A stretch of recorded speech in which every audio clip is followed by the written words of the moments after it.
coming back to my channel. This is Unclassified Butterfly and I'm Cheska. So today is a bit on the cloudy, gloomy day in Melbourne, and quite interesting when it's gloomy. Everything that comes with it is a little bit on the unhappy side, but for me it's going to always be different because it's all about what's happening here. So for today's how to tip is, how do you really manage your day? And I'll show you a bit of few clips here in terms of how do you psych up on a good day or on a good week, especially for those of you who are working. First tip that I would like to give you is that please ensure that you have a weekly schedule. Let me repeat. You have to have a weekly schedule. You need to know what you need to accomplish in the week and every single day. And yes, regardless of gender, regardless of whether you're junior or not, a weekly schedule will always give you the highest productivity because you already know what you want to accomplish in the week, right? You have, whether it be 2-3 things that you want to accomplish from Monday to Sunday, whatever it is. You have to make sure that you prioritize your life in each week. Now, if you want to elevate this, then even look at the whole entire month. Take note, there are birthdays, there are certain events and activities that you end up doing in the month, and what if you actually prep for them? You buy the gifts ahead of time, you ensure that you are on track, etc. Now, a lot of people are telling me, hey Cheska, that is a control freak. Now, it isn't a control freak. It is about being highly productive and that you feel that you have done something good in the week or in the month, right? That you have full control over.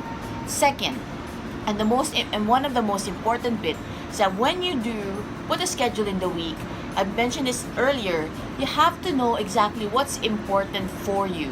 Now, everybody's talking about work-life balance, etc., which I personally don't believe.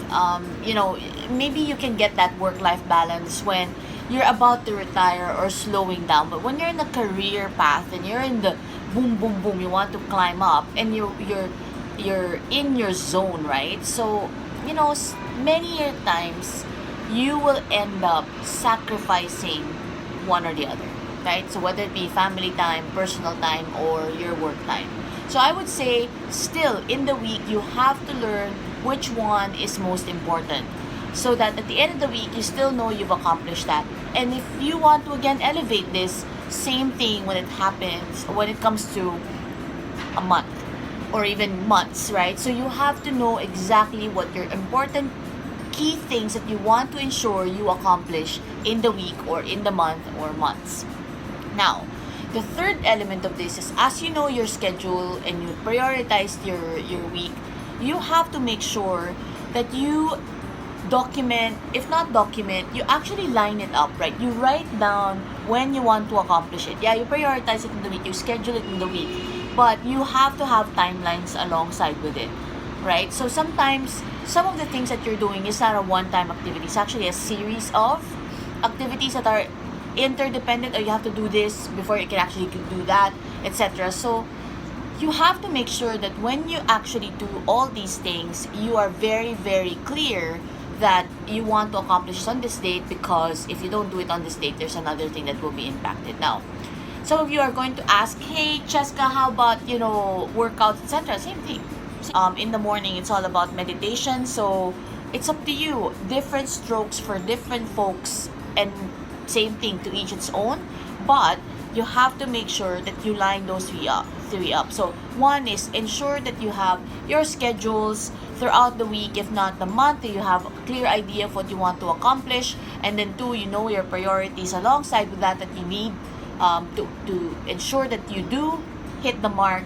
And lastly, do an end of week reflection. Have you accomplished everything? Now, in my room, you can see this.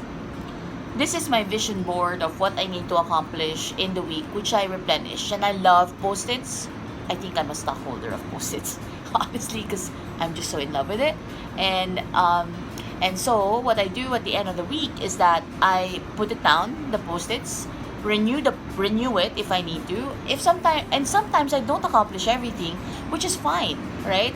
That's my thing. So I just have to put it back and say, oh no. I put a note like, oh no, you have to do this next week. So I think that by doing all these three, you will gain control of your life and schedule. And it's not about being a control freak. You can do spontaneous stuff too. It doesn't stop you from doing that. This is just being organized about what you need to accomplish in the week. And if you can again do it in a month, absolutely great. So I highly encourage you to do this. And if you're talking about time management, your time is yours, you manage it. There's no such thing as other events that affects it. You still choose what you want to do in the week. So that's it for me. I hope that helps. This is Unclassified Butterfly again, and see you all very soon.